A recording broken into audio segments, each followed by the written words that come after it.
ಕನ್ನಡದ ಮಟ್ಟಿಗೆ ಮೊಟ್ಟ ಮೊದಲ ರೆಡ್ ಕ್ಯಾಮರಾ ಬಳಸಿ ಮಾಡಿದಂತಹ ಸಿನಿಮಾ. ಆದ್ರೆ ನಮ್ಮ ದುರದೃಷ್ಟಕ್ಕೆ ಆ ಸಿನಿಮಾ ರಿಲೀಸ್ ಮಾಡಕ್ಕಾಗಲಿಲ್ಲ. ಮಾರ್ಚ್ 23 ಅಂತ. ಯಾಕೆ ಅಂತಂದ್ರೆ ಏನಾಯ್ತು ಅಂತಂದ್ರೆ ನಾವು ರೆಡ್ ಅಲ್ಲಿ ಮಾಡಿದ್ವಿ. ನೋಡಿ ನಿಮ್ಗೆ ಹೇಳ್ತೀನಿ, ಅದರ ಒಂದು ಸ್ಟೋರಿ ಹೇಳಿದ್ರೆ ನಿಮ್ಗೆ ಒಂಥರ ಅನ್ಸುತ್ತೆ. ರೆಡ್ ಸಿನಿಮಾ ಆವಾಗಷ್ಟೇ ಬಂದಿತ್ತು. ತಮಿಳಿನಲ್ಲಿ ಉನ್ನಪಲ್ ಅವರು ಅಂತ ಸಿನಿಮಾ ಮಾಡಿದ್ವಿ, ತಮಿಳಿನ ಅಚ್ಚಮಂಡ ಅಂತ ಒಂದು ಸಿನಿಮಾ ಮಾಡಿದ್ವಿ, ಒಂದಷ್ಟು ಸಿನಿಮಾಗಳು ಬಂದು. ಮತ್ತೆ ಅದು ಬಿಟ್ಟು ಸಾಂಗ್ ಗಳು ಮಾತ್ರ ಈ ರೆಡ್ 4K ರೆಡ್ 2K ಬಳಸ್ತಾ ಇದ್ವಿ. ಅಂತ ಸಂದರ್ಭದಲ್ಲಿ ನಾವೇನ್ ಮಾಡಿದ್ವಿ, ನಮ್ಮ ಸಿನಿಮಾದಲ್ಲಿ ನಿರಂಜನ್ ಬಾಬು ಅಂತ ಕ್ಯಾಮ್ರಾಮನ್, ತುಂಬಾ ಒಳ್ಳೆ ಕ್ಯಾಮ್ರಾಮನ್, ಇವತ್ತು ಕೂಡ ತುಂಬಾ ಒಳ್ಳೆ ಸಿನಿಮಾ ಮಾಡ್ತಾ ಇದ್ದಾರೆ.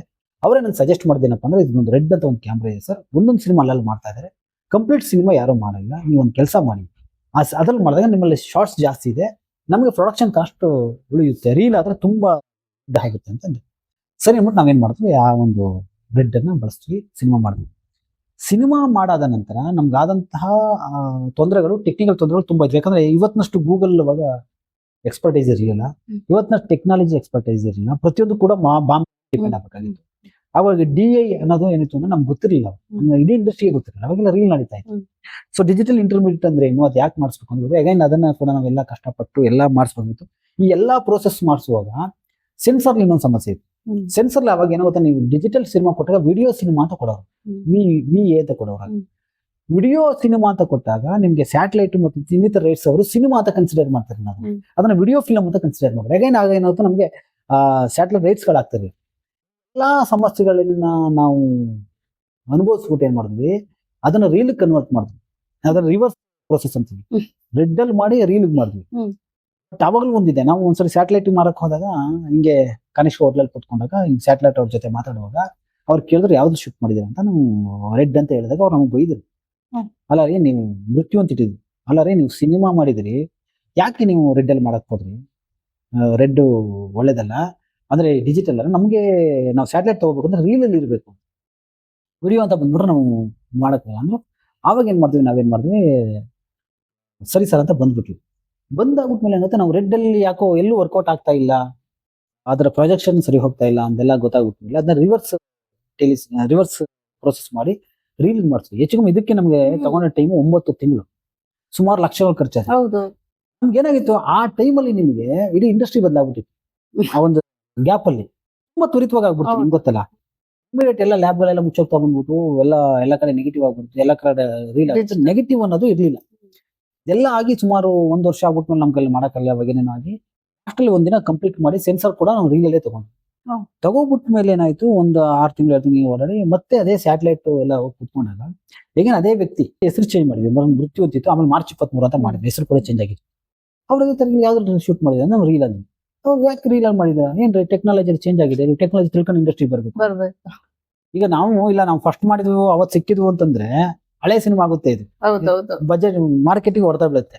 ಅದಕ್ಕೆ ನಾವಿಲ್ಲ, ನಮ್ ಕ್ವಾಲಿಟಿ ಬೇಕು ಅಂತ ಮಾಡಿದ್ವಿ. ಕ್ವಾಲಿಟಿ ಅಂದ್ರೆ 8K ಬಂದಿದೆ, 5K ಬಂದಿದೆ, 6K ಬಂದಿದೆ, ಅವ್ರ ಏನೇನೋ ಹೇಳಿದ್ರು. ಈಗೆಲ್ರಿ ಲ್ಯಾಬ್ ಎಲ್ಲ ಮುಚ್ಚಿಬಿಟ್ಟವ್ರೆ, ನೀವ್ ಯಾಕೆ ಇದನ್ನ ಮಾಡಿದ್ರಿ, ಇಂಡಸ್ಟ್ರಿ ತಿಳ್ಕೊ ಬರ್ಬೇಕ್ರಿ ಅಂತ ಬೈದ್ರು. ಅಂದ್ರೆ ನಮ್ಗೆ ಹಂಗಾಗ್ಬಿಡ್ತು. ಸೊ ಹಾಗೆ ಅದು ನನ್ನ ಮೊದಲನೇ ಸಿನಿಮಾ ರಿಲೀಸ್ ಮಾಡಕ್ ಆಗಿಲ್ಲ. ಅದಾದ ನಂತರ ಪುಟಾಣಿ ಸಫ್ರೆ ಮಾಡಿದೆ, ಒಂದು 4 ವರ್ಷ ಸಿನಿಮಾಗಳನ್ನ ಮಾಡಲ್ಲ, ಅಲ್ಲಿ ಮಾಧ್ಯಮದಲ್ಲಿ ಮಾಡೋ ಕೆಲಸ ಮಾಡಿದೆ, ಆಮೇಲೆ ಕಾಲೇಜಲ್ಲಿ ಲೆಕ್ಚರ್ ಕೆಲಸ ಮಾಡಿದೆ, ಟ್ಯೂಷನ್ ಎಲ್ಲೆಲ್ಲ ಮಾಡಿದೆ. ಸಿನಿಮಾನೇ ಸೀರಿಯಸ್ ತಗೋಣ ಅಂತ ಅನ್ಕೊಂಡ್ರೆ ಮಾರ್ಚ್ ಪುಟಾಣಿ ಸಫ್ರಿ ಮಕ್ಕಳ ಸಿನಿಮಾ ಚೆನ್ನಾಗಾಯ್ತು. ಥಿಯೇಟರ್ ಕೂಡ 100 ಡೇಸ್ ರನ್ ಆಯ್ತು.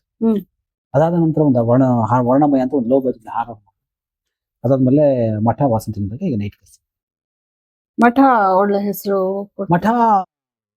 ಎಲ್ಲರಿಗೂ ಗೊತ್ತಾಯ್ತು ಅಷ್ಟೇ, ಸಿನಿಮಾ ವರ್ಕೌಟ್ ಆಗಲಿ. ಯಾಕೆ ಅಂತಂದ್ರೆ ಅಲ್ಲಿ ನಮ್ಗೆ ಆಂಟಿ ಹಿಂದೂ ಅಂತ ಬಂದ್ಬಿಟ್ಟು, ನೀವು ಅದ್ರದ್ದು ಟ್ರೈಲರ್ ನೋಡಿದ್ರೆ ಗೊತ್ತಾಗುತ್ತೆ, ತುಂಬಾ ಜನ ಕಮೆಂಟ್ ಗಳು ಮಾಡಿದೆ.